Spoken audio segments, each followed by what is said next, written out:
Very good morning, children. I'm your SCJ sir. Here we go with the 8th volume of the chapter Joint Venture.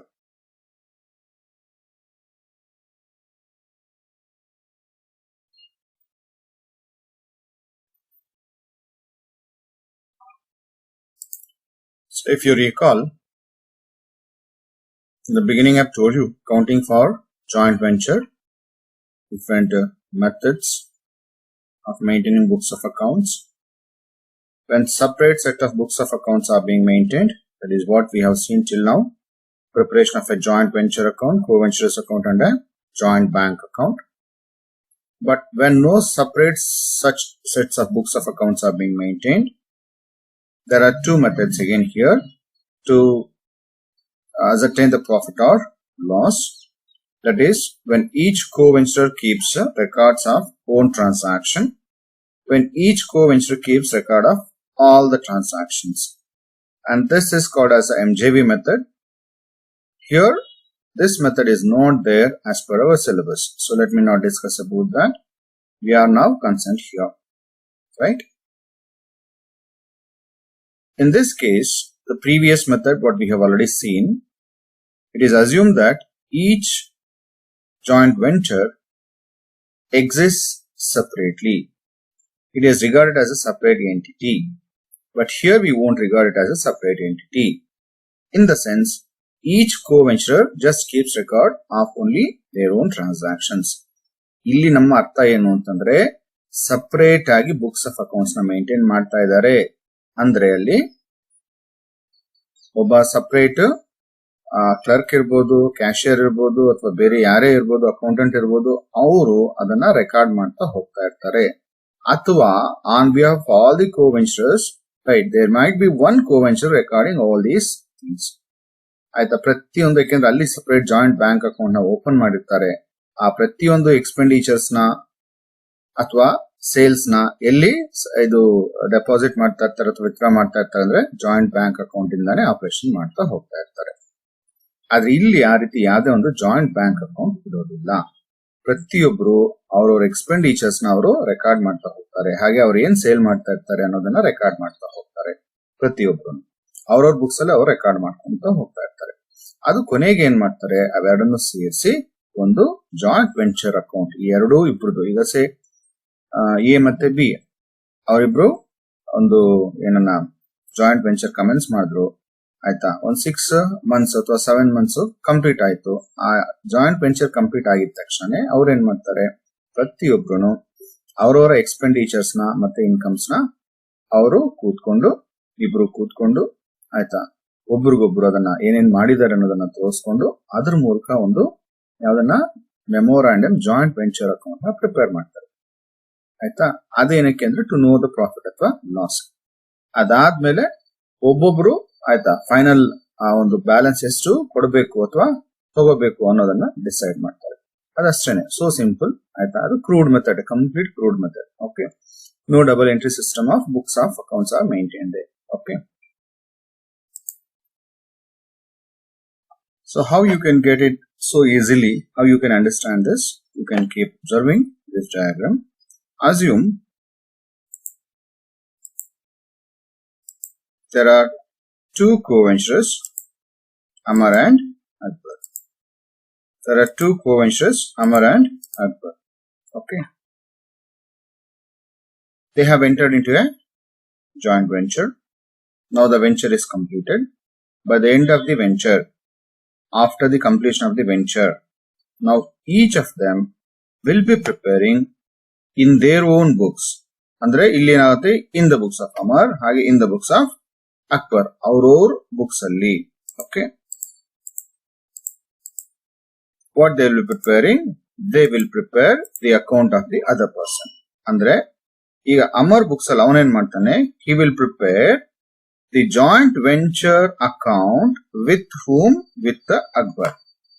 ಹಾಗೆ Akbar ಏನ್ ಮಾಡ್ತಾನೆ, he will prepare the joint venture account with the Amar. So how is that? See, he will prepare here in the books of Amar or in Amar's books. What he will prepare? He will prepare a joint venture with the Akbar.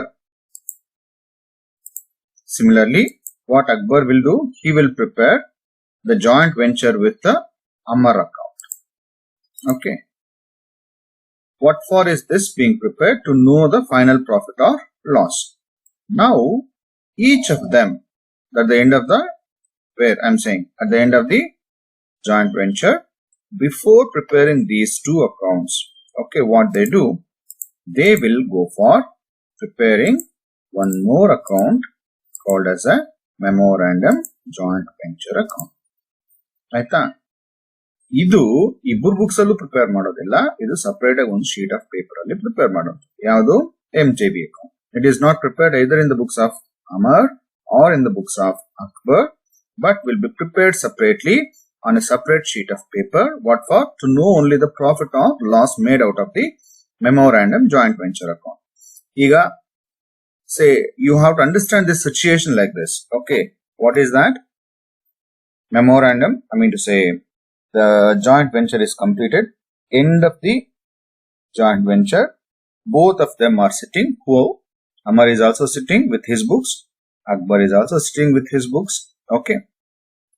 Each of them are showing their own profits, I mean to say their own expenses and the incomes. Each of them are showing that. Okay. ಅವನು ಏನೇನು ಖರ್ಚು ಮಾಡಿದಾನೆ throughout the period, maybe around 6 months ಅಥವಾ 7 months ಅವನು joint venture ಏನ್ ಮಾಡದ, ಆ period ಅಲ್ಲಿ ಅವನು ಎಷ್ಟು ಖರ್ಚು ಮಾಡಿದಾನೆ, ಹಾಗೆ ಅವನು ಎಷ್ಟು ಸೇಲ್ಸ್ ಮಾಡಿದಾನೆ ಅನ್ನೋದ್ರ ಬಗ್ಗೆ ಪ್ರತಿಯೊಬ್ರು ಏನ್ ಮಾಡ್ತಾರೆ, ಒಬ್ರಿಗೊಬ್ರು ತೋರ್ಸ್ಕೊಂತಾರೆ.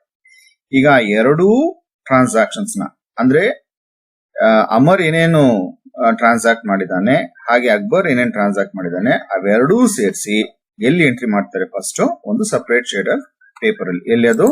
On A separate paper they prepare MJB account, memorandum joint venture account. ಇಲ್ಲಿ ಅರ್ಥ ಮಾಡ್ಕೊಳ್ಳಿ ಆಯ್ತಾ.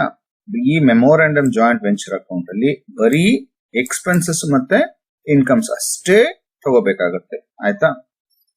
ಇವ್ನಿಗೆ ಏನ್ ಸೆಟಲ್ ಮಾಡ್ದ ಅಥವಾ ಇವ್ನಿಗೆ ಏನ್ ಸೆಟಲ್ ಮಾಡ್ದ ಅವೆಲ್ಲಾನು ಎಲ್ಲಿ ಬರೋದಿಲ್ಲ, ಮೆಮೊರಾಂಡಮ್ ಜಾಯಿಂಟ್ ವೆಂಚರ್ ಅಕೌಂಟ್ ಅಲ್ಲಿ ಬರೋದೇ ಇಲ್ಲ. ಯಾಕೆ ಇದನ್ನ ಮೆಮೊರಾಂಡಮ್ ಅಂತಾರೆ ಅಂತಂದ್ರೆ ಇಲ್ಲೇ ಅರ್ಥ ಆಗ್ತದೆ ನಿಮ್ಗೆ, ಅದು ಸಪರೇಟ್ ಬುಕ್ಸ್ ಆಫ್ ಅಕೌಂಟ್ಸ್ ಅಲ್ಲಿ ಪ್ರಿಪೇರ್ ಮಾಡಿರೋದಲ್ಲ. It is only a rough account, rude account. What for? Only to know the profit or loss made out of the joint venture. ಆ ಪರ್ಪಸ್ಗೋಸ್ಕರ ಮಾತ್ರ ಯಾವ್ದನ್ನ ಪ್ರಿಪೇರ್ ಮಾಡ್ತಾ ಇರುವಂತದ್ದು ಮೆಮೊರಾಂಡಮ್ ಜಾಯಿಂಟ್ ವೆಂಚರ್ ಅಕೌಂಟ್ ನ prepare ಮಾಡ್ತಾ ಇರೋದು. So what is that? It's a rude account, right? Rough account to know the profit or loss made out of the joint venture when no separate set of books are maintained. Okay, separate set of books are maintained ಮಾಡಿಲ್ಲ ಅಂತ ಸಂದರ್ಭದಲ್ಲಿ memorandum joint venture account ನ prepare ಮಾಡ್ತಾರೆ. Okay, ಹೇಗೆ prepare ಮಾಡ್ತಾರೆ ಅಂತಂದ್ರೆ ಇವನ transactions ಮತ್ತೆ ಇವನ ಟ್ರಾನ್ಸಾಕ್ಷನ್ಸ್, ಅಂದ್ರೆ ಕೋ ವೆಂಚರರ್ಸ್ ಇಬ್ರು ಅಥವಾ ಮೂರು ಎಷ್ಟು ಜನ ಇರ್ತಾರೋ ಅಷ್ಟು ಜನ ಟ್ರಾನ್ಸಾಕ್ಷನ್ಸ್ ಎಲ್ಲಾನು ಕ್ರೋಢೀಕರಿಸಿ, ಅಂದ್ರೆ ಒಂದು ಕಡೆ ಯುನೈಟ್ ಮಾಡಿ ಈ ಒಂದು ಮೆಮೊರಾಂಡಮ್ ಜಾಯಿಂಟ್ ವೆಂಚರ್ ಅಕೌಂಟ್ ನ ಪ್ರಿಪೇರ್ ಮಾಡ್ತಾರೆ ಆಯ್ತಾ. ಪರ್ಪಸ್ ಇಷ್ಟೇನೆ, ಏನಕ್ಕೋಸ್ಕರ ಅದನ್ನ ಪ್ರಿಪೇರ್ ಮಾಡೋದು? To know the profit or loss.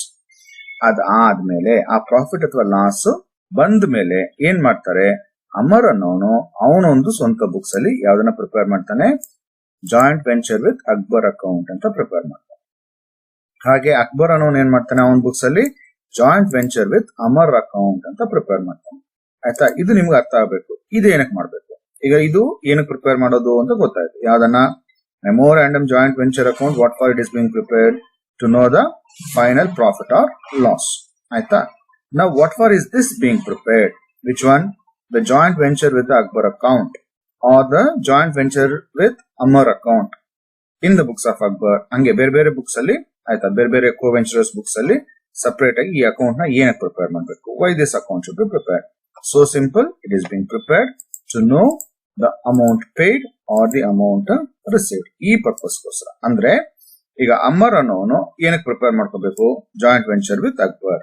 Okay, ಈ joint venture with Akbar account prepare ಮಾಡಿದಾಗ ಅವನಿಗೆ ಫೈನಲ್ ಬ್ಯಾಲೆನ್ಸ್ ಗೊತ್ತಾಗತ್ತೆ. ಅಂದ್ರೆ ಇವನ ಎಕ್ಸ್ಪೆಂಡಿಚರ್ ಜಾಸ್ತಿ ಆಗಿದ್ದು ಯಾರ್ದು? ಅಮರ್ ಎಕ್ಸ್ಪೆಂಡಿಚರ್ ಜಾಸ್ತಿ ಆಗಿದ್ದು, ಇನ್ಕಮ್ ಕಡಿಮೆ ಆಗಿದ್ರೆ ಆಯ್ತಾ, ಅಥವಾ ಅವ್ನು ಸೇಲ್ ಮಾಡಿರೋ ಅಮೌಂಟ್ ಕಡಿಮೆ ಆಗಿದ್ರೆ ಅವಾಗ ಬ್ಯಾಲೆನ್ಸ್ ಅಮೌಂಟ್ ಅವನ ಯಾರ ಹತ್ರದಿಂದ ರಿಸೀವ್ ಮಾಡ್ಕೋಬೇಕು? ಅಮರ್ ಹತ್ರದಿಂದ ರಿಸೀವ್ ಮಾಡ್ಕೋಬೇಕು. ಗೊತ್ತಾಗ್ತದೆಯಲ್ಲ?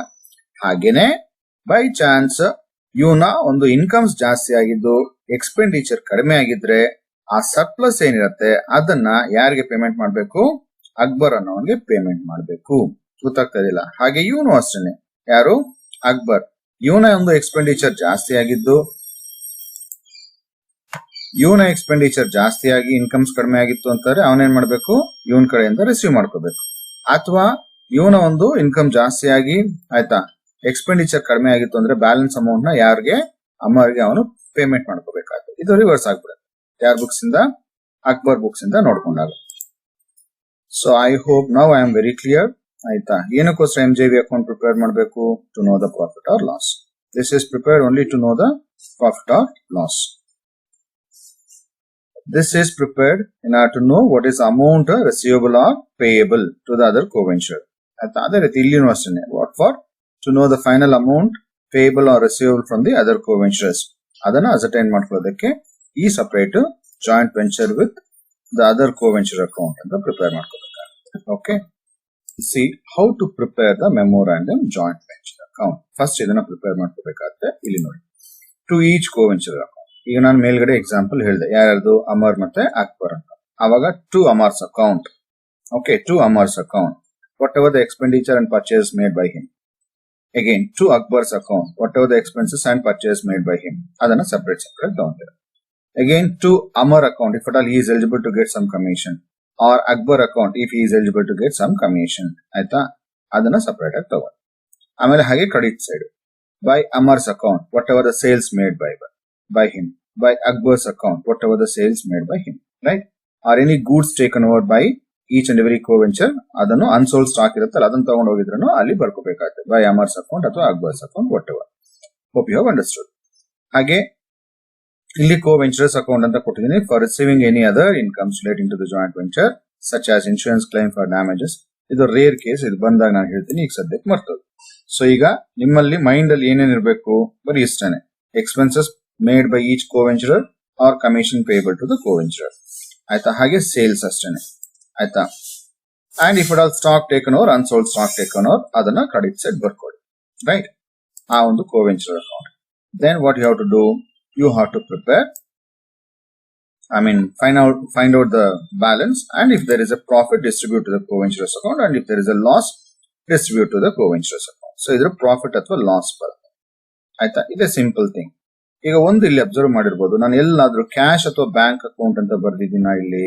ಇಲ್ಲ. That is the difference between the previous method of joint venture account and the memorandum joint venture account. Keep this in mind. ಈ ಮೆಮೊರಾಂಡಮ್ ಜಾಯಿಂಟ್ ವೆಂಚರ್ ಅಕೌಂಟ್ ಅಲ್ಲಿ ಯಾವ್ದನ್ನ ಬರೀಬಾರ್ದು, ಟು ಜಾಯಿಂಟ್ ಬ್ಯಾಂಕ್ ಅಕೌಂಟ್ ಅಂತ ಎಲ್ಲೂ ಬರೋದಿಲ್ಲ.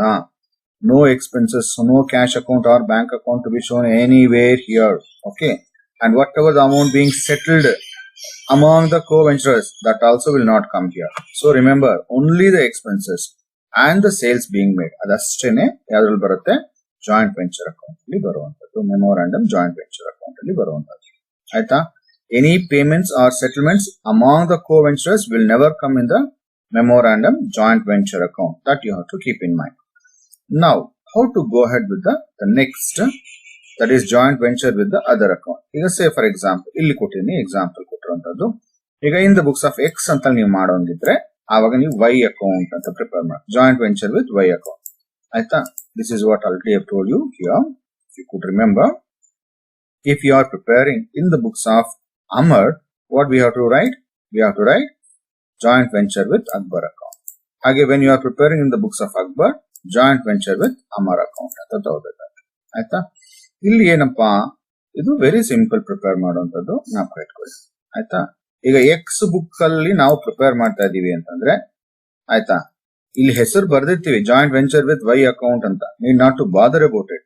But when you are preparing in the books of X, ಅಂದ್ರೆ ಅವನ್ books ಅಲ್ಲಿ ಅವ್ನು ಪ್ರಿಪೇರ್ ಮಾಡ್ತಾ ಇರ್ಬೇಕಾದ್ರೆ ಅವನ್ ಎಕ್ಸ್ಪೆಂಡಿಚರ್ ಮಾತ್ರ ತಗೋಬೇಕಾಗುತ್ತೆ. ಯಾಕೆಂತಾರೆ what is the expenditure made by Y will not be known to whom X.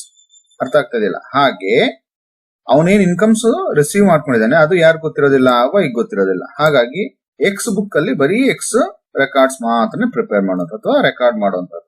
ಇನ್ನೊಂದ್ಸತಿ ಜ್ಞಾಪಕ ಇಟ್ಕೊಳ್ಳಿ, where you prepare in the books of X, you need to write only, see this, goods supplied by X only. ಹಾಗೆ bank account ಅಂತ goods purchase by X only for cash. ಇಲ್ಲಿ bank account, whatever the expenditure incurred by X only. You can notice this. ಇಲ್ಲಿ commission whatever the commission that is to be payable or payable to X ಬರೀ ಇದೇ ಇರುತ್ತೆ ನೋಡಿ. ಆಯ್ತಾ, ನೋಡ್ತಾ ಇದೀರಲ್ಲ, ಇದು B P account ಅಂತ ಕೊಟ್ಟಿದ್ದೀನಿ, ಅದಾದ್ಮೇಲೆ ಹೇಳ್ತೀನಿ ನಿಮ್ಗೆ ಯಾವಾಗ ತಗೋಬೇಕಿದು ಅಂತ. ಈಗ ಸದ್ಯಕ್ಕೆ ಇದೇ ತಗೊಳ್ಳಿ. Whatever the expenses or purchases made, ಆಯ್ತಾ, ಪರ್ಚೇಸಸ್ ಅವ್ನ್ ಗೂಡ್ಸ್ ಸಪ್ಲೈ ಇರ್ತಾನೆ, ಅವ್ನ್ ಸ್ವಂತ ಒಂದು ಗೋಡೌನ್ ಇಂದ ಅವ್ನ್ ಸಪ್ಲೈ ಮಾಡಿದ್ರೆ ತಗೊಳ್ಳಿ, ಅಥವಾ ಔಟ್ ಸೈಡರ್ಸ್ ಇಂದ ಪರ್ಚೇಸ್ ಮಾಡಿದ್ರೆ ಬ್ಯಾಂಕ್ ಅಕೌಂಟ್ ಅಂತ ಬರ್ಕೋಬಹುದು. ಆಯ್ತಾ, ಹೀಗೆ ತಗೋಬೇಕಾಗತ್ತೆ. ಹಾಗೆ ಕ್ರೆಡಿಟ್ ಸೈಡ್ ಅವನೇನಾದ್ರೂ ಸೇಲ್ಸ್ ಮಾಡಿದ್ರೆ ಅದನ್ನ ತಗೋಬೇಕಾಗತ್ತೆ. ಸ್ಟಾಕ್ ಅಕೌಂಟ್ ಅಥವಾ ಅನ್ಸೋಲ್ಡ್ ಸ್ಟಾಕ್ ಟೇಕನ್ ಓವರ್ ಅಂತ ಇದೆ ಇದು. ಆಯ್ತಾ, ಇದು ಅದು ಹೇಳ್ತೀನಿ, B P and B R account ಅಂತ ಬರುತ್ತೆ, ಯಾವಾಗ ಅಂತ ಹೇಳ್ತೀನಿ, ಅದು ಲೇಟರ್ ವಿ ಶಲ್ ಸಿ. ಆಮೇಲೆ you have to enter the profit or loss.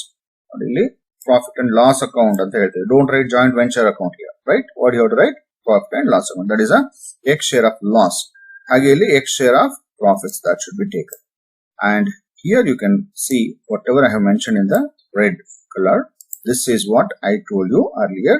ಈಗ ಹೇಳಿದ್ನಲ್ಲ, the final ಏನಕ್ಕೋಸ್ಕರ ಅದನ್ನು ಪ್ರಿಪೇರ್ ಮಾಡೋದು, to know the final amount receivable or payable. ಅದೇ ಇಲ್ಲಿ ಮಾಡ್ತಾ ಇರೋದು. ಆಯ್ತಾ, ಆ ಫೈನಲ್ ಬ್ಯಾಲೆನ್ಸ್ ಪೇಯ್ಡ್ ಅಂತ ತೋರಿಸಬೇಕಾಗುತ್ತೆ. ಓಕೆ, ಡೆಬಿಟ್ ಸೈಡ್ ಡಿಫರೆನ್ಸ್ ಬಂತು ಅಂದ್ರೆ ಅರ್ಥ ಏನು ಅಂತಾರೆ, incomes are more, expenses are less, the balance is paid to whom, paid to the Y. ಹಾಗೆ ಇಫ್ ಎಕ್ಸ್ಪೆನ್ಸಸ್ ಆರ್ ಮೋರ್ ಅಂದ್ರೆ ನಿಮ್ಗೆ ಬ್ಯಾಲೆನ್ಸ್ ಕ್ರೆಡಿಟ್ ಸೈಡ್ ಬಂತು ಅಂದ್ರೆ ಎಕ್ಸ್ಪೆನ್ಸಸ್ ಜಾಸ್ತಿ ಮಾಡ್ಬಿಟ್ಟಿದೀನಿ, ಬಟ್ ಯಾರಿಗೆ ಎಕ್ಸ್ ಬಂದಿರುವಂತ ಇನ್ಕಮ್ ಕಡಿಮೆ, ಹಾಗಾಗಿ ಡಿಫರೆನ್ಸ್ ಅಮೌಂಟ್ ನ ಯಾರ ಹತ್ರ ರಿಸೀವ್ ಮಾಡ್ಕೋಬೇಕು, ವೈ ಕಡೆಯಿಂದ ರಿಸೀವ್ ಮಾಡ್ಕೋಬೇಕು ಅಂತ ತೋರಿಸ್ತಾ ಇರೋದು. ಆಯ್ತಾ, ಒಂದು ಅಬ್ಸರ್ವ್ ಮಾಡಿ, ಇಲ್ಲಿ ಎಲ್ಲಾನು when you start in the books of X ಅಂತ ಬರೆದಾಗ ಎಕ್ಸ್ ಟ್ರಾನ್ಸಾಕ್ಷನ್ಸ್ ಮಾತ್ರ ಇಲ್ಲಿರ್ಬೇಕು. ಫೈನಲ್ ಆಗಿ ಏನ್ ಅಮೌಂಟ್ ರಿಸೀವ್ ಮಾಡ್ಕೊಂತ ಇದಾರೆ that is from the other coventurer. ಆಯ್ತಾ, ಅದು ಮಾತ್ರ ಇಲ್ಲಿ ಎಂಟ್ರಿ ಮಾಡ್ಕೋಬೇಕಾಗುತ್ತೆ. Be careful with that. Can you understand? ನೋಡಿ, whatever the expenses made, debit side, incomes received, credit side. ಆಯ್ತಾ, ಅದೇ ರೀತಿ if cash is received, you can say received. ಆಮೇಲೆ ಬಿ ಆರ್ ರಿಸೀವ್ಡ್. ಆಯ್ತಾ, ವೈ ಕಡೆಯಿಂದ ಏನಾದ್ರು ಬಂತು ಅಂದ್ರೆ ಅದನ್ನ ಕ್ರೆಡಿಟ್ ಸೈಡ್ ತಗೋಬೇಕಾಗುತ್ತೆ. ಅವನಿಗೆ ಪೇಮೆಂಟ್ ಮಾಡಿದ್ರೆ ನೋಡಿ, B P paid. Okay, B P accepted, ಇದು ಪೇಯ್ಡ್ ಟು ಹೂಮ್, ವೈ. ಹಾಗೆ ಕ್ಯಾಶ್ ಪೇಯ್ಡ್, ಅದು ಡೆಬಿಟ್ ಸೈಡ್ ಬರುತ್ತೆ. ನೋಡ್ತಾ ಇರಲ್ಲ. ಸೊ ಪ್ರಾಫಿಟ್ ಇದ್ರೆ ಡೆಬಿಟ್ ಸೈಡ್, ಆಯ್ತಾ, ಪ್ರಾಫಿಟ್ ಇದ್ರೆ ಡೆಬಿಟ್ ಸೈಡ್ ತಗೊಳ್ಳಿ, ಲಾಸ್ ಇದ್ರೆ ಕ್ರೆಡಿಟ್ ಸೈಡ್ ತಗೋಬೇಕಾಗುತ್ತೆ. Can understand? This is very important. ಇಲ್ಲಿ ಏನ್ ತಗೊಂಡಿರ್ತೀವಿ MJB ಅಕೌಂಟ್ ಅಲ್ಲಿ ಅದು ಹಂಗಂಗೆ ಹೋಗ್ತಾ ಇರುತ್ತೆ. ಸಿ, ಇದು ಅಪೋಸಿಟ್ ಸೈಡ್ ಬರೋದಿಲ್ಲ, ಅದು very very important. Whatever the amounts be take here, these are the expenses. Same expenses will be take on the same side. ಒಂದು ಜ್ಞಾಪಕ ಇಟ್ಕೊಳ್ಳಿ, this is not the part of double entry system. MJB account is not the part of double entry system. ಇಲ್ಲೆಲ್ಲೋ ಕೊಟ್ಟಿದ್ದೀನಿ ನೋಡಿ ನಾನು. You have to understand that. Here you can see it is being given the name memorandum joint venture account because this account is not prepared as part of the double entry system of bookkeeping. It is being prepared on the basis of the information collected from each co-venture in respect of the joint venture. ಇದು double entry system of book keeping ಅಲ್ಲಿ ಇಲ್ಲ. ಅದಕ್ಕೆ ಹೇಳಿದ್ರೆ ಇದನ್ನ separate ಒಂದು paper ಅಲ್ಲಿ ಬರೆಯುವಂತದ್ದು. ಹಾಗಾಗಿ ಇದು ಅಪೋಸಿಟ್ ಸೈಡ್ ಬರುವಂತದ್ದಲ್ಲ. ಸೊ ಇಲ್ಲಿ ಎಕ್ಸ್ಪೆಂಡಿಚರ್ ಏನಿರುತ್ತೆ ಅದೇ ಎಕ್ಸ್ಪೆಂಡಿಚರ್ ಇಲ್ಲಿ ಡೆಬಿಟ್ ಸೈಡ್ ಬರುತ್ತೆ. Thing is here we take expenses of both the co-ventures or three co-ventures, but here we take only the expenses of X alone. ಹಾಗೆ incomes ಅಷ್ಟೇನೆ ಬರೀ X ಮಾತ್ರ incomes ಇಲ್ಲಿ ತಗೊಂತೀವಿ. ಅವ್ನ್ ಸೇಲ್ಸ್ ಮೇಡ್ ಅಷ್ಟೇ ಗೊತ್ತಾಗ್ತದೆ, ಅಥವಾ ಅವ್ನ್ ಸ್ಟಾಕ್ ಟೇಕನ್ ಓವರ್ ಅದನ್ನ ಕ್ರೆಡಿಟ್ ಸೈಡ್ ತಗೊಂತೀವಿ. ರೈಟ್, ಇಲ್ಲಿ ಏನ್ ತಗೊಂಡಿರ್ತೀವಿ ಕ್ರೆಡಿಟ್ ಸೈಡ್, ಅದೇ credit side memorandum joint venture ತಗೊಂಡಿರೋದು ಇಲ್ಲೇ ಬರುತ್ತೆ. ಆದ್ರೆ only relating to the particular coventure ಅಷ್ಟೇನೆ, ಬೇರೆ ಕೋವೆಂಚರ್ಸ್ ನಾವಿಲ್ಲಿ ತಗೋಬಾರ್ದು. ಗೊತ್ತಾಯ್ತಲ್ಲ? So that you should have to remember. ಹಾಗೆ again what you have to do, you have to prepare one more like okay in the books of Y. ಅಲ್ಲಿ ಏನ್ ಮಾಡ್ತೀವಿ, joint venture with X account ಅಂತ ತಗೋತೀವಿ. ಆವಾಗ whatever the when you prepare in the books of Y, whatever the expenses made by Y alone should be taken. ಹಾಗೆ whatever the incomes received by Y alone should be taken. ಆಯ್ತಾ? ಅದನ್ನ ಹೇಳ್ತಾ ಇದ್ದೀವಿ. ಇಲ್ಲಿ Amar books ಅಲ್ಲಿ ನೀವು prepare ಮಾಡ್ತಾ ಇದೀರಾ ಅಂತಂದ್ರೆ ಓನ್ಲಿ ಅಮರ್ಗೆ ರಿಲೇಟೆಡ್ ಎಕ್ಸ್ಪೆನ್ಸಸ್ ಮಾತ್ರ ಎಂಟ್ರಿ ಮಾಡ್ಕೋಬೇಕಾಗತ್ತೆ. ಹಾಗೆ ಅಕ್ಬರ್ ಬುಕ್ಸ್ ಅಲ್ಲಿ ಪ್ರಿಪೇರ್ ಮಾಡ್ತಾ ಇದೀರಿ ಅಂದ್ರೆ ಅಕ್ಬರ್ಗೆ ರಿಲೇಟೆಡ್ ಎಕ್ಸ್ಪೆನ್ಸಸ್ ಮತ್ತೆ ಇನ್ಕಮ್ಸ್ ಮಾತ್ರ ರೆಕಾರ್ಡ್ ಮಾಡ್ಕೋಬೇಕಾಗತ್ತೆ. Final balance will be considered as amount paid or received. ಆಯ್ತಾ? ಕ್ರೆಡಿಟ್ ಸೈಡ್ ಇತ್ತು ಅಂತಂದ್ರೆ ಡಿಫರೆನ್ಸ್ ಬಂತು ಅಂದ್ರೆ ಅದು ಅಮೌಂಟ್ ರಿಸೀವ್ಡ್ ಅಂತ, ಡೆಬಿಟ್ ಸೈಡ್ ಡಿಫರೆನ್ಸ್ ಬಂತು ಅಂದ್ರೆ ಅದು amount paid to the other coventurer. Okay, that is how you have to understand. Hope the basic things that you have understood here, the method. We shall go for a problem. Well, let's go for the first problem, the 19th problem. Again, before going for this problem, I'm saying you please go through the theory part well. ಅದನ್ನ correct ಆಗಿ ಅರ್ಥ ಮಾಡ್ಕೊಡ್ರಿ. 2-3 ಸತಿ ಅದನ್ನೇ revise ಮಾಡಿ ಅಲ್ಲಿವರೆಗೂ. Then we shall go for a problem here now. Assuming they are, here Ravi and Raju are co-venturers, each maintaining record of their own transactions. Each co-venturer is maintaining their own transactions. Ravi supplied goods worth rupees 70,000 and incurred expenses of 10,000. Raju supplied goods of 55,000 and incurred expenses of 6,000. Raju sold all the goods for rupees 1,80,000 for which he was entitled to a commission of 5%. ಇದೊಂದು ಅರ್ಥ ಮಾಡ್ಕೊಳ್ಳಿ ಎಲ್ಲಾನು ಆಯ್ತಾ. ಎಲ್ಲೂನು the contribution previous problems ಅಲ್ಲಿ ಬರ್ತಾ ಇತ್ತಲ್ಲ, A contributed, B contributed so much ಅಂತ ಹೇಳಿದ್ರೆ ಕ್ಯಾಪಿಟಲ್ ಕಾಂಟ್ರಿಬ್ಯೂಷನ್ಸ್ ಇಲ್ಲಿ ಇರೋದಿಲ್ಲ. ಯಾಕೆಂದ್ರೆ no separate joint venture account, books of accounts are maintained. Joint bank ಗೆ ಡೆಪಾಸಿಟ್ ಮಾಡೋದಿಲ್ಲ. ಹಾಗ ಒಂದ್ ವೇಳೆ ಕೊಟ್ಟರು ಅದನ್ನ ನೀವು ಇಗ್ನೋರ್ ಮಾಡ್ಬೇಕು. ಇದರಲ್ಲಿ ಈ ಪ್ರಾಬ್ಲಮ್ಸ್ ಅಲ್ಲಿ ಏನ್ ಮಾಡ್ಬೇಕು, whatever the contributions made by each and coventurer that should be ignored. ಯಾಕೆಂತಾರೆ ಇಲ್ಲಿ ಕ್ಲಿಯರ್ ಆಗಿ ಕೊಡ್ತಾನೆ, assuming they share profits and equally, so prepare memorandum joint venture account. ಇದೇ ನಿಮ್ಗೆ ಸಾಕು. Memorandum joint venture account prepare ಮಾಡಿ ಅಂದಿದ್ದಾನೆ ಅಂದ್ರೆ ಮುಗಿತಲ್ಲಿಗೆ. ಏನು ಅದು ಸೆಕೆಂಡ್ ಮೆಥಡ್ ಆಯ್ತಾ. ಬರೀ ಜಾಯಿಂಟ್ ವೆಂಚರ್ ಅಕೌಂಟ್ ಅಂತ ಕೊಟ್ಟಾಗ ಶುಡ್ ಬಿ ಕೇರ್ಫುಲ್ ಆಯ್ತಾ. ಯಾಕೆಂತಾರೆ ಬೇರೆ ಇನ್ಫಾರ್ಮೇಶನ್ ಯಾವ ರೀತಿ ಕೊಡ್ತಾನೆ ಇಲ್ಲಿ ನೋಡಿ. This is the hint for you. ಏನದು, each coventurer has to record their own transactions ಆಯ್ತಾ. ಅಲ್ಲಿ ಬಂದು ಏನ್ ಮಾಡ್ತೀವಿ, ಯಾವ್ದ್ರಲ್ಲಿ, ದ ಪ್ರೀವಿಯಸ್ ಮೆಥಡ್ ಅಲ್ಲಿ ಬಂದು ಡಬಲ್ ಎಂಟ್ರಿ ಸಿಸ್ಟಮ್ ಫಾಲೋ ಮಾಡ್ತೀವಿ. Separate set of books are maintain ಆಯ್ತಾ. ಪ್ರತಿಯೊಬ್ರು ಅವ್ರ ಸಪರೇಟ್ ಬುಕ್ಸ್ ರೆಕಾರ್ಡ್ ಮಾಡೋದಿಲ್ಲ. ಇಲ್ಲಿ each maintains their own transaction ಅಂತ ಕೊಡ್ತಾನೆ. ಅದು ಒಂದು ಹಿಂಟ್ ನಿಮ್ಗೆ, ಇದು ಸೆಕೆಂಡ್ ಮೆಥಡ್ ಅನ್ನೋದಕ್ಕೆ. ಅದರ ಜೊತೆಯಲ್ಲಿ ಮೆಮೋರಾಂಡಮ್ ಜಾಯಿಂಟ್ ವೆಂಚರ್ ಅಕೌಂಟ್ ಅಂತ ಕೊಟ್ಟಿದ್ದಾನೆ. ಅದು another hint for you. Okay, now what you are asked, prepare only the memorandum joint venture account ಅಂತ ಹೇಳ್ತಾರೆ ಆಯ್ತಾ. ಸೊ ಇಲ್ಲಿ ಕ್ಯಾಪಿಟಲ್ ಕಾಂಟ್ರಿಬ್ಯೂಷನ್ ಇಲ್ಲ ಡೈರೆಕ್ಟ್ ಆಗಿ, ಬಟ್ ಗೂಡ್ಸ್ ಪರ್ಚೇಸ್ ಕೊಡ್ತಾನೆ, ಎಕ್ಸ್ಪೆನ್ಸಸ್ ಇನ್ಕರ್ಡ್ ಮಾಡ್ಕೊಂಡು ಇರೋದು ಕೊಡ್ತಾನೆ. ಹಾಗೆ ಸೇಲ್ಸ್ ಕೊಟ್ಟಿದ್ದಾನೆ ಸಪರೇಟ್ ಆಗಿ ಆಯ್ತಾ. ಆಮೇಲೆ who is entitle to commission, Raju is entitle to commission. ಈಗ ಎಂಟೈರ್ ಸೇಲ್ಸ್ ಮಾಡ್ತಾ ಇರೋದು ಯಾರು ಅಂದ್ರೆ ಬರೀ ರಾಜು ಒಬ್ನೇ ಆಯ್ತಾ. ಹಾಗಾಗಿ ಅವನ್ಗೆ 5% ಕಮಿಷನ್ ಕೊಡ್ಬೇಕಿಲ್ಲಿ ಅಂತ ಹೇಳ್ತಾ ಇದ್ದಾರೆ. Okay, so go for a columns. Memorandum joint venture account. Okay, have a column. ಈಗ ಒಂದೊಂದೇ ರೆಕಾರ್ಡ್ ಮಾಡಿ. ಏನದು, first Ravi account.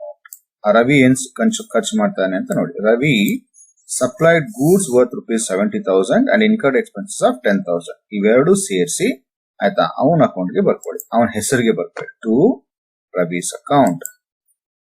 Goods supplied, ಎಷ್ಟು ಗೂಡ್ಸ್ ಅವನು ಸಪ್ಲೈ ಮಾಡ್ತಾ ಇರೋದು 70,000.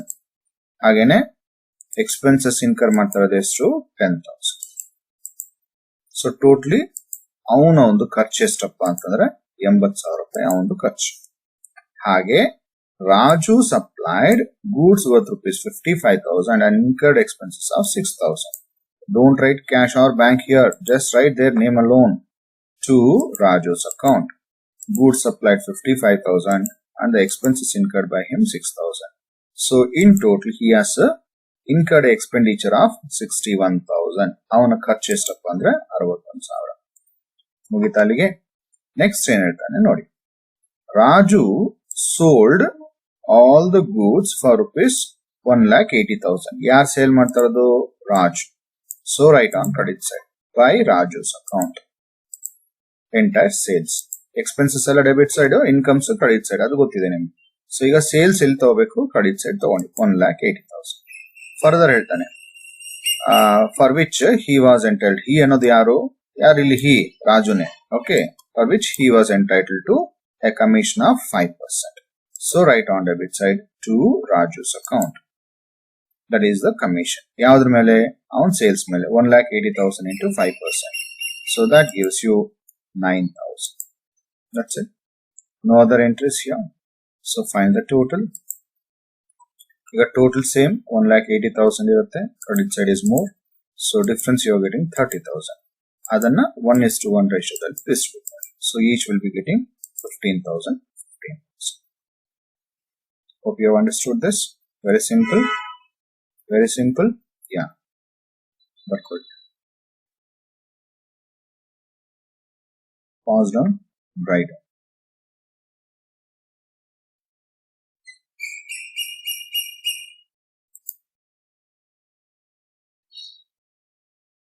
Go for the next question. It was given in 2017. Praveen and Karthik were partners in a joint venture, sharing profits and losses equally. 1:1 ratio distribution. Praveen supplied goods to the value of 20,000 and incurred expenditure of 1,600. Again, Karthik supplied goods worth rupees 16,000 and incurred expenditure of 1,600. So, iveರಡು ನಿಮಗೆ ಗೊತ್ತಿದೆ ಈಗ previous one how we have taken same way. ಇಲ್ಲಿ Praveen's account ಅಂತ ಬರ್ಕೊಳ್ಳಿ against him 20 plus 1,600. ಹಾಗೆ Karthik account ಬರ್ಕೊಳ್ಳಿ ಅಲ್ಲಿ 16,000 plus 1,600. Okay, that is the expenses. Then Karthik sold all the goods. ಇದನ್ನ credit side ಬರ್ಕೊಳ್ಳಿ by Karthik's account ಅಂತ ಹೇಳಿದೆ for which he was entitled to commission of 5%. ಅದನ್ನ debit side ತಗೊಳ್ಳಿ. And Praveen settled his account with the bank draft. ಅಂದ್ರೆ through the check it is being settled ಅಂತ ಅರ್ಥ. Show the ledger accounts in the books of Praveen and Karthik under memorandum joint venture accounts. Previous problem ಅಲ್ಲಿ ಬರೀ MJV account ಮಾತ್ರ prepare ಮಾಡಿ ಅಂತಂದ್ರು. But ಇದರಲ್ಲಿ ಆಯ್ತಾ ಏನ್ ಪ್ರಿಪೇರ್ ಮಾಡಬೇಕು? Yes, you should have to prepare the other co-ventures account in the books of Praveen. Joint venture with Karthik account. Similarly, in the books of Karthik, joint venture with Praveen's account ಅಂತ separate ಆಗಿ ಒಂದೊಂದು account prepare ಮಾಡಬೇಕು. ಅದ್ರ ಜೊತೆಯಲ್ಲಿ memorandum joint venture account prepare ಮಾಡಬೇಕು. ಇದು ಮಾಡ್ದಿರಾ ನೀವು ಬೇರೆದಕ್ಕೆ ಹೋಗಕ್ ಆಗೋದಿಲ್ಲ. ಯಾಕೆಂದ್ರೆ you should know what is the profit or loss. So start with the memorandum joint venture account first. Like in the previous problem, how we took in the same way. Start with Praveen's account, whatever his expenditure, at 20,000 and 1,600 to Praveen's account. Similarly to Karthik's account, whatever goods purchased and expenses made. Illi Karthik is selling all the goods, so this you take on credit side by Karthik's account. Sales made, and he is entitled to commission of how much? 5%. Adana debit side to Karthik's account, the commission. So find the total. Credit side is more, so you will get the difference 6,400. That is a profit. So distribute in the ratio 1:1. So each will get 3,200, 3,200. ಆಯ್ತಾ? ಈಗ ಯಾವ್ದು clear ಆಯ್ತು? Memorandum joint venture account complete. ಇದನ್ನ pass ಮಾಡ್ಕೊಳ್ಳಿ, ಬರ್ಕೊಳ್ಳಿ.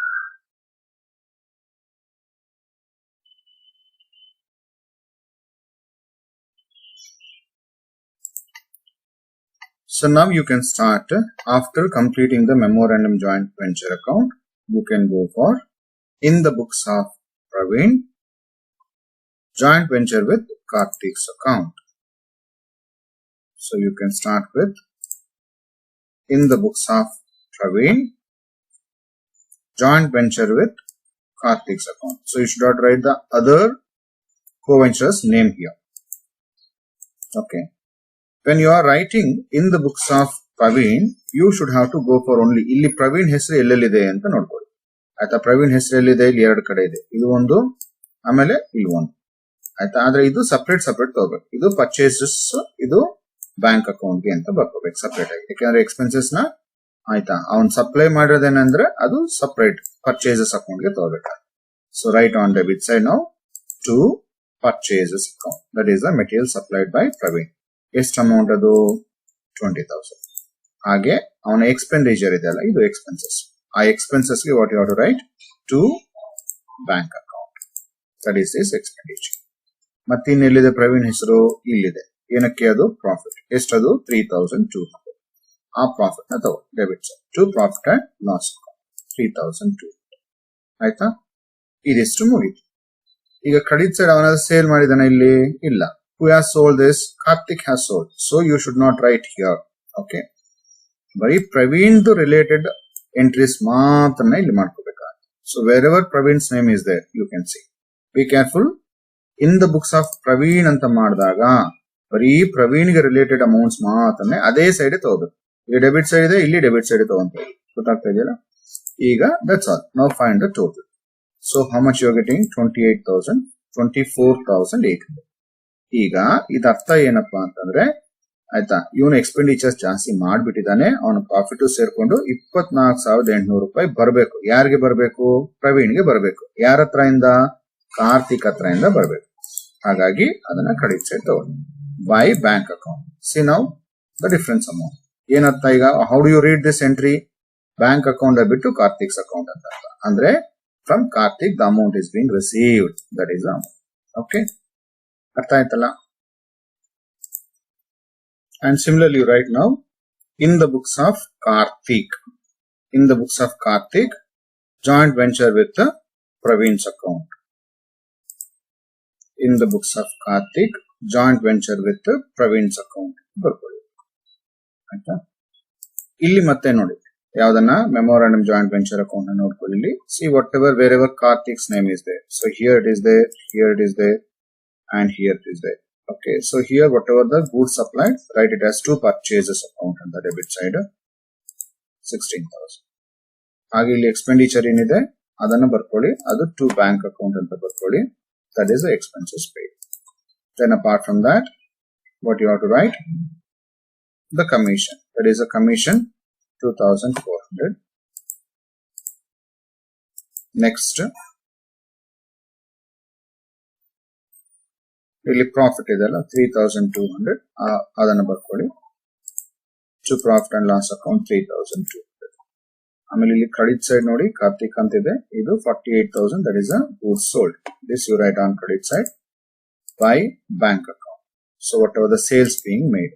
ಆಯ್ತಾ? ಇದು previous ಅಲ್ಲಿ ಇಲ್ಲಿ ನೋಡಿ, ಇದು ಬೇರೆ ತರ ಇದೆ, ಇದು ರಿಸೀವ್ಡ್ ಅಮೌಂಟ್, ಇದು ಬಂದು sales made actually. Okay, be careful.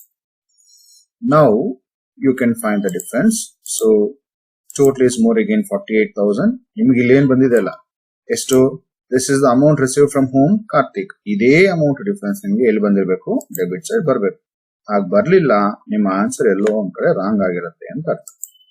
So to bank account, that is amount paid to Praveen. You can find the difference, you will get the same amount. ಗೊತ್ತಾಯ್ತಲ್ಲ? Can you find this? Whatever the amount being paid to Praveen, ಇದು ಅಷ್ಟೇ. ಇಲ್ಲಿ receive from Praveen ಅಂತ ಹೇಳ್ತೀವಿ ಅಷ್ಟೇ, receive from Karthik ಅಂತ ಹೇಳ್ತೀವಿ in the books of Praveen. ಅದೇ in the books of Karthik ಹೇಳ್ಬೇಕಾದ್ರೆ ಪೇಡ್ ಟು ಪ್ರವೀಣ್ ಅಂತ ತೋರಿಸ್ಬೇಕು. ಡೆಬಿಟ್ ಸೈಡ್ ಇರುತ್ತೆ ಡಿಫರೆನ್ಸ್. ಗೊತ್ತಾಯ್ತಲ್ಲ? ಪಾಸ್ ಮಾಡಿ ಎಂಟ್ರಿ ಬರ್ತದೆ.